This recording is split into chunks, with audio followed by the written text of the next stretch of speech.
Damai sejahtera bagi kita semuanya, sahabat-sahabatku.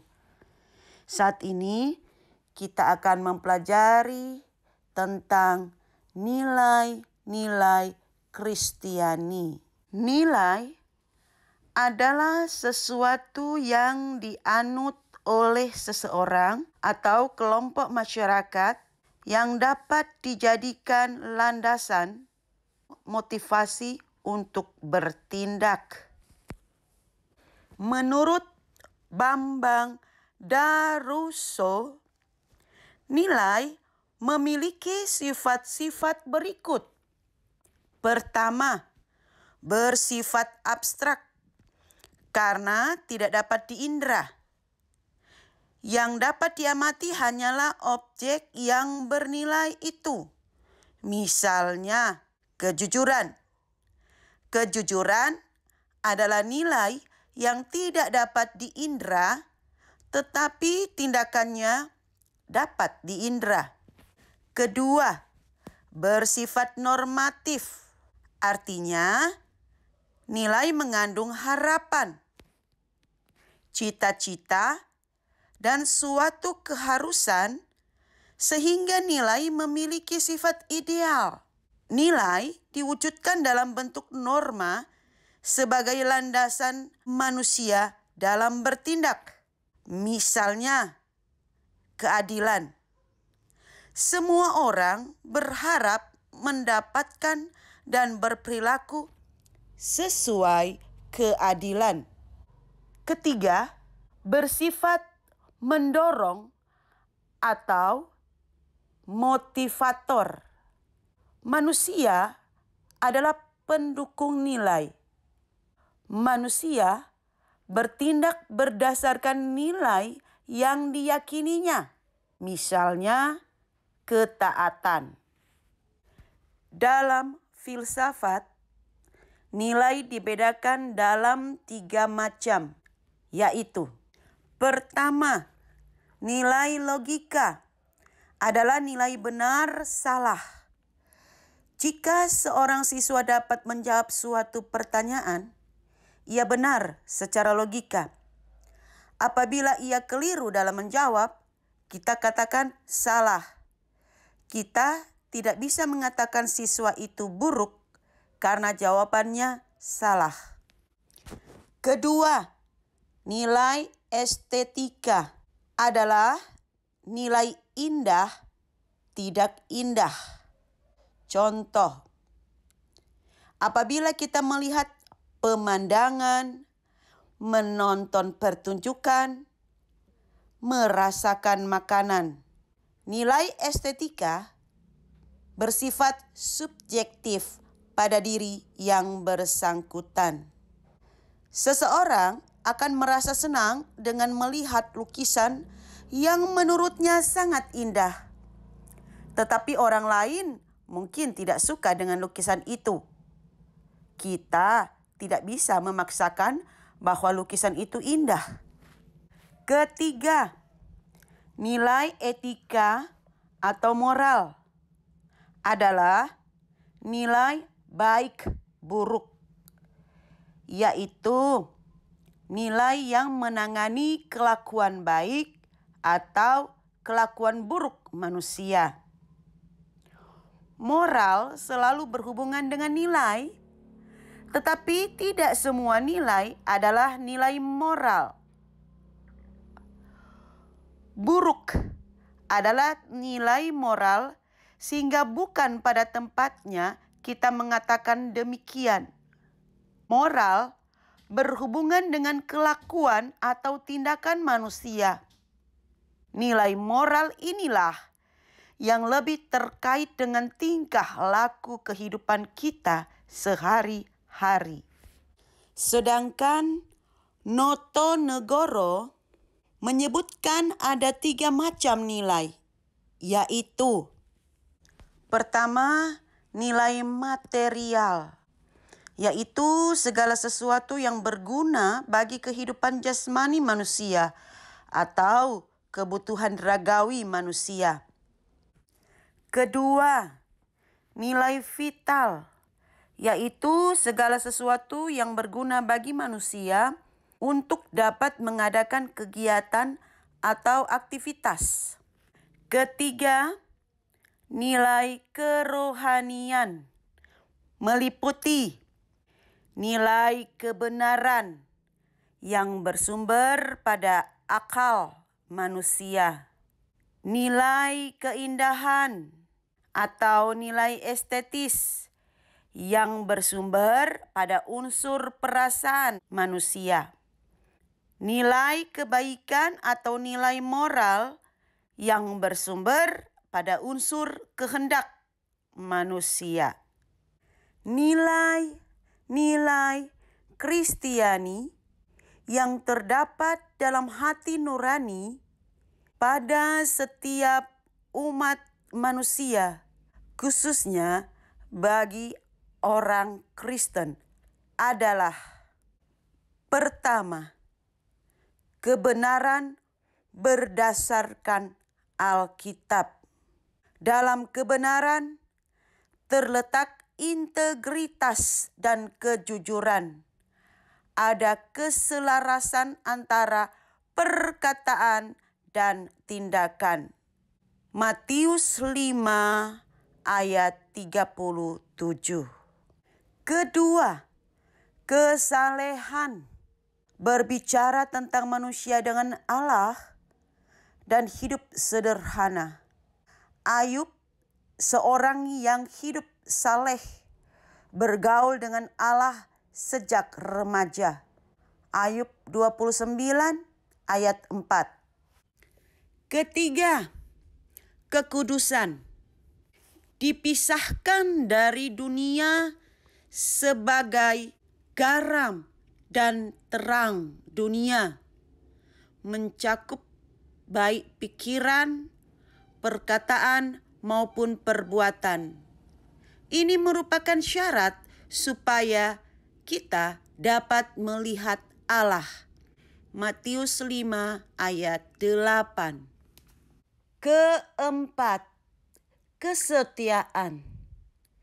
Didasarkan pada kesetiaan Tuhan Allah, di mana Ia sendiri telah rela mengorbankan diri menjadi anak manusia, bahkan merelakan mengorbankan nyawanya untuk menebus semua dosa umat manusia.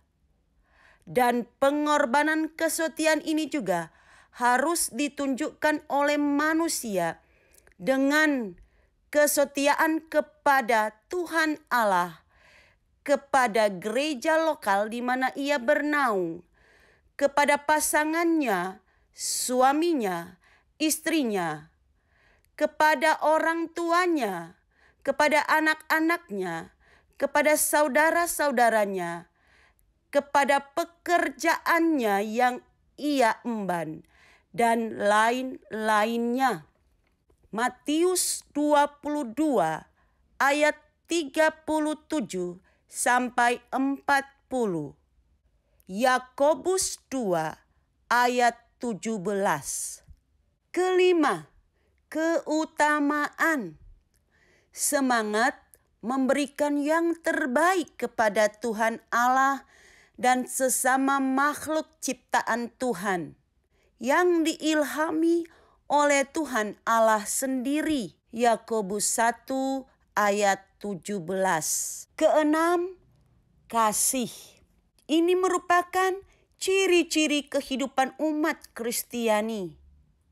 Kasih agape yang dinyatakan dengan kesediaan untuk menerima orang lain, mengampuni dan menyalurkan berkat Tuhan Allah bagi mereka yang membutuhkannya. Matius 22 ayat 37 sampai 39.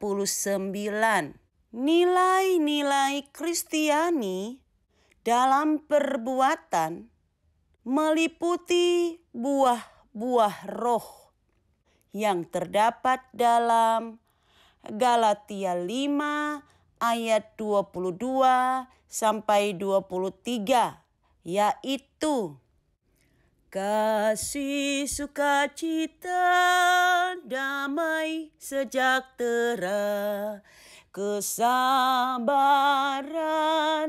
kemurahan, kebaikan, kesetiaan, kelemah lembutan, dan penguasaan diri.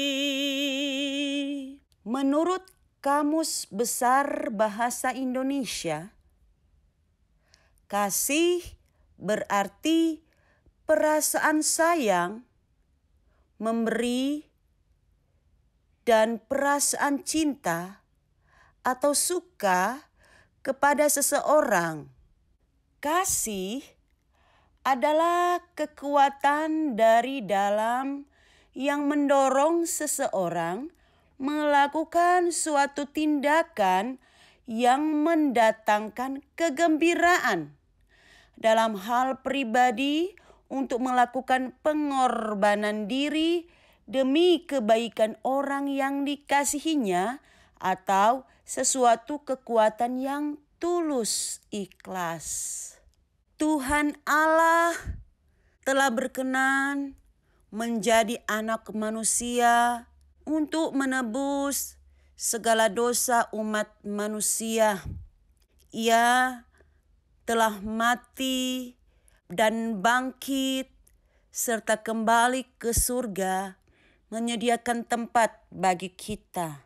Dan kasih agape itu harus juga ada dalam kehidupan kita, umat manusia. 1 Korintus 13, Yohanes 4 ayat 49, Galatia 5 ayat 22. Bentuk khas kasih agape adalah: pertama, kasih antara sesama orang percaya. Yohanes 15 ayat 12, 17, Galatia 6 ayat 10. Kedua, kasih kepada sesama umat manusia yang dinyatakan dalam upaya pemberitaan Injil Yesus Kristus. Kisah Rasul pasal 1 ayat 8, 10 ayat 45. Ketiga, kasih terhadap sesama makhluk ciptaan Tuhan yang bersedia menanggung penganiayaan dan kesabaran. 1 Petrus 2 ayat 25. Ada 3 alasan mengapa orang Kristen mengasihi orang lain. Karena pertama, karena meneladani kasih Tuhan Allah. Matius 5 ayat 43, 45. Efesus 5 ayat 2. 1 Yohanes 4 ayat 11. Kedua, karena Yesus Kristus telah mati untuk orang lain juga. Roma 14 ayat 15, 1 Korintus 8 ayat 11. Ketiga, untuk mencerminkan kasih Yesus Kristus dalam dirinya. Matius 25 ayat 40, Yohanes 13 ayat 35, 1 Yohanes 3 ayat 16, 4 ayat 7 sampai 20. Menurut Kamus Besar Bahasa Indonesia, sukacita berarti suka hati, girang hati, kegirangan. Sukacita merupakan ciri orang Kristen baik secara pribadi maupun dalam persekutuan gereja. Sukacita tidak hanya perasaan hati yang girang, tetapi kualitas watak yang didasarkan pada Tuhan Allah dan berasal dari Tuhan Allah sebagai dampak persekutuan yang erat antara orang percaya ataupun persekutuan dengan Yesus Kristus Tuhan Allah kita. Damai sejahtera. Menurut Kamus Besar Bahasa Indonesia, damai berarti tidak ada perang, tidak ada kerusuhan, hanya ada rasa aman, tentram, tidak ada permusuhan, yang ada kerukunan. Sedangkan sejahtera berarti aman, sentosa, makmur, selamat, terlepas dari segala macam gangguan. Dalam Alkitab, kata damai sejahtera berasal dari bahasa Ibrani. Kata shalom, yang artinya tidak sekedar damai atau hubungan yang harmonis dengan orang lain, tetapi juga keutuhan, kesejahteraan, kesehatan, kesembuhan, bahkan keselamatan. Dalam Alkitab, kata damai sejahtera juga diterjemahkan dalam bahasa Yunani.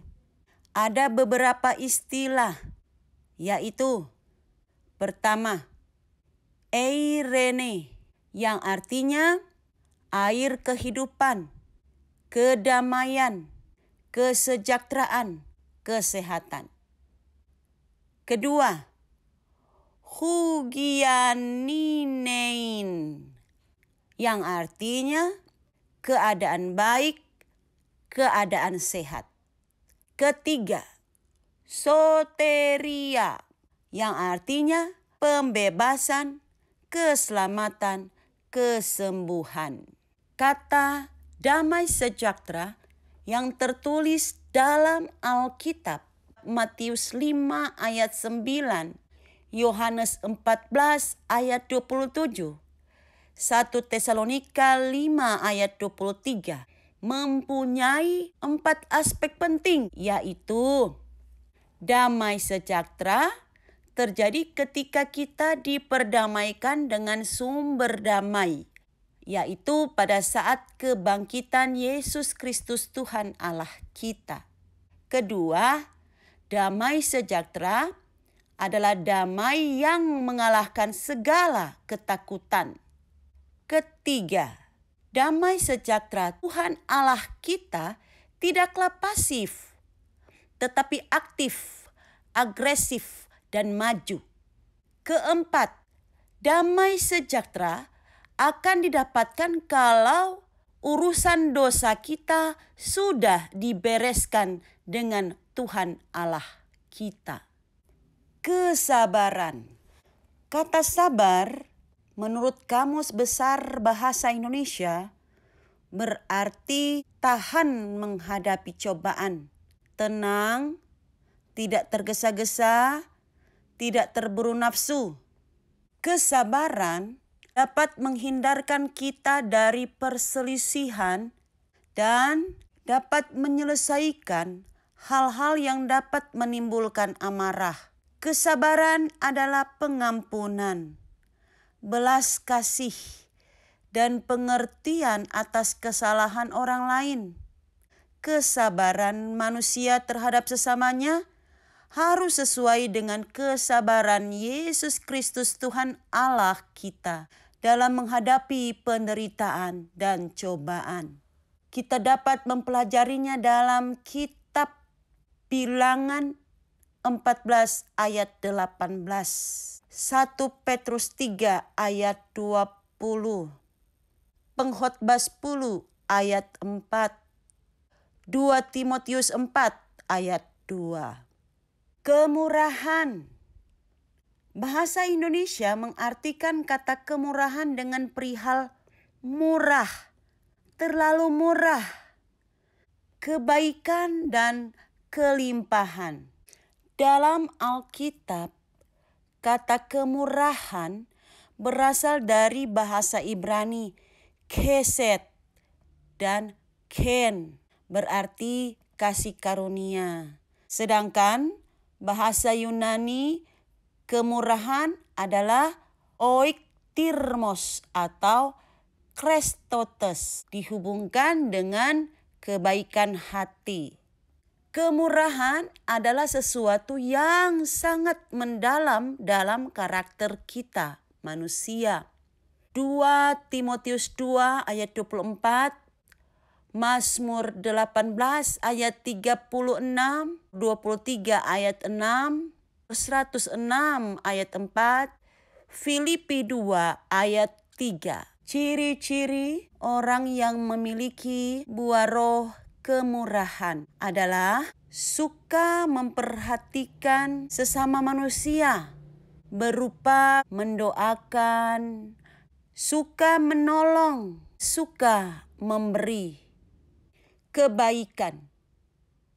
Kamus Besar Bahasa Indonesia mendefinisikan kata kebaikan dengan sifat baik, perlakuan baik, kegunaan, sifat yang dianggap baik menurut sistem norma dan pandangan masyarakat pada umumnya. Dalam Alkitab, kata kebaikan berasal dari bahasa Ibrani, ton, artinya menyenangkan, menggembirakan, ramah tamah. Dalam bahasa Yunani, kebaikan disebut agathos atau kalos yang artinya cantik, mulia, terhormat, mengagumkan, patut dipuji. Dari hati yang baik selalu mengalir kebaikan. Kebaikan berbicara tentang moral dan spiritual seseorang yang didasarkan pada pemahaman Alkitab. Efesus 5 ayat 9. Allah adalah baik karena secara moral Dia adalah kesempurnaan dan maha pemurah. Perbuatan Allah itu baik karena dinyatakan kebijaksanaannya dan kekuasaannya. Pemberian Allah itu adalah sangat baik. Perintah Allah adalah baik karena mengungkapkan kesempurnaan moral dari sifatnya. Ketaatan kepada perintah Allah adalah baik karena Allah berkenan dan menerima hal itu. Dan mereka yang taat kepada Allah memperoleh keuntungan. Kesetiaan. Kata setia dalam Kamus Besar Bahasa Indonesia berarti berpegang teguh, tetap dan teguh hati, teguh dalam pendirian dan janji. Kesetiaan artinya keteguhan hati, ketaatan dan kepatuhan. Yesus Kristus adalah Tuhan Allah yang esa yang telah menunjukkan kesetiaannya. Ia benar-benar memenuhi janjinya, telah datang ke dunia dalam rupa anak manusia untuk menggantikan hukuman yang seharusnya manusia terima karena dosa-dosa manusia terhadapnya. Dan sebagai pencipta, hanya Dialah yang dapat menyelamatkan ciptaannya. Mazmur 33 ayat 4. Sebab firman Tuhan itu benar, segala sesuatu dikerjakannya dengan kesetiaan. Karena Allah telah berfirman, aku sekali-kali tidak akan membiarkan engkau, dan aku sekali-kali tidak akan meninggalkan engkau. Ibrani 13 ayat 5. Kelemah lembutan. Seorang yang lemah lembut bukanlah orang yang lemah.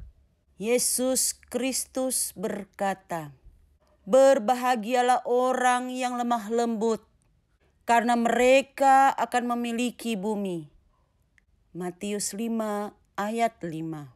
Kelemah lembutan adalah memberikan perhatian kepada sesama umat manusia sesama makhluk ciptaan Tuhan dan selalu peka terhadap hak-hak sesama makhluk ciptaan Tuhan. Bagaimanakah kita dapat mempraktikkannya? Yesus Kristus berkata dalam Matius 11 ayat 29 bahwa kita manusia hendaknya bersikap lemah lembut dan rendah hati. Ciri-ciri orang lemah lembut yang ditunjukkan oleh Yesus Kristus adalah rela diperlakukan tidak adil, bahkan dilukai. Rela menerima keberadaan orang lain sebagaimana adanya. Ia bisa marah, tetapi tidak berbuat dosa. Kelemah lembutan memampukan orang-orang beriman untuk mengembangkan penguasaan dirinya sehingga tidak mudah menyerang atau membalaskan dendam. Orang yang lemah lembut bisa menguasai dirinya sehingga tidak bereaksi negatif ketika ia dituduh, difitnah, disakiti, atau dianiaya. Kelemah lembutan membuat orang-orang beriman mampu hidup dalam kerendahan hati, mementingkan kesejahteraan orang lain daripada kesejahteraannya sendiri. Penguasaan diri adalah kekuatan di dalam diri manusia. Kekuatan yang dibutuhkan untuk melawan hasrat kedagingan. Roma 8 ayat 5, 1 Korintus 9 ayat 25 sampai 27. Orang yang mampu menguasai diri adalah orang yang dapat menahan diri, dapat mengontrol dirinya sendiri, dapat mengendalikan dirinya sendiri. Itu berarti dapat menguasai diri. Galatia 5 ayat 22-23. Keadilan. Dalam Kamus Besar Bahasa Indonesia, kata adil berarti tidak berat sebelah. Sepatutnya, tidak sewenang-wenang. Menurut Baron dan Beer, ada 3 bentuk keadilan, yaitu pertama, penilaian individual mengenai apakah mereka menerima bagian yang adil dari hasil akhir yang ada dan proporsional dengan kontribusi mereka pada hubungan sosial manapun. Kedua, prosedur yang digunakan untuk mendistribusikan hasil ke dalam anggota kelompok. Ketiga, sejauh mana orang menjelaskan atau berlaku adil dalam mengambil keputusan serta menunjukkan kepedulian dengan sifat baik kepada orang-orang yang menggunakan hasil tersebut. Sila kelima dalam Pancasila adalah keadilan sosial bagi seluruh rakyat Indonesia, yang juga tertulis dalam pembukaan Undang-Undang Dasar 1945. Sila kelima tersebut adalah tujuan yang harus dicapai oleh bangsa Indonesia. Orang Kristen dapat mewujudkan keadilan di tengah masyarakat dengan cara tidak pilih kasih, memperlakukan semua orang sama, mendahulukan kepentingan umum, dan menghargai kepentingan masyarakat, mendahulukan kebutuhan khusus di dalam masyarakat yang penting dan yang mendesak, dan menghormati orang yang menerima perlakuan ini, memenuhi kewajiban terlebih dahulu agar hak orang lain juga terpenuhi.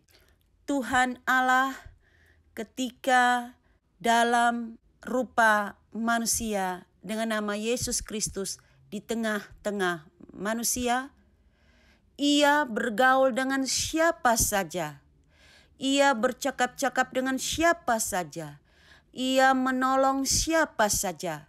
Yesus Kristus pernah menegur orang Farisi dan ahli Taurat. Yesus Kristus pernah berkunjung ke rumah Sakeus, orang yang suka merampas dan menarik pajak yang tinggi. Yesus Kristus pernah menerima persembahan dari seorang perempuan yang dipandang sundal. Yesus Kristus pernah menolong orang untuk dapat melihat. Yesus Kristus pernah menyembuhkan orang yang sakit kusta. Yesus Kristus pernah menyuruh orang untuk taat kepada pemerintah dan kepada Tuhan Allah. Yesus Kristus pernah menghajar orang yang berani mengotori rumah Allah. Yesus Kristus pernah mengajar di mana saja ia berada. Yesus Kristus pernah memberi makan banyak orang. Yesus Kristus bahkan menyerahkan nyawanya bagi manusia bagaikan seorang sahabat yang menyerahkan nyawanya untuk menolong sahabatnya. Yesus Kristus adalah Tuhan Allah yang adil. Keadilannya tidak harus selalu terjadi seperti yang manusia inginkan. Ketika keadilan diterapkannya, kadangkala menyakitkan. Namun sesungguhnya di balik itu semua ada hal yang lebih berarti.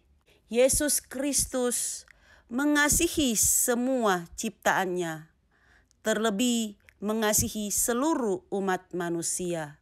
Semua umat manusia harus ia selamatkan, harus ia bebaskan dari hukuman yang telah ia terima sebagai ganti hukuman atas manusia yang telah berdosa kepadanya.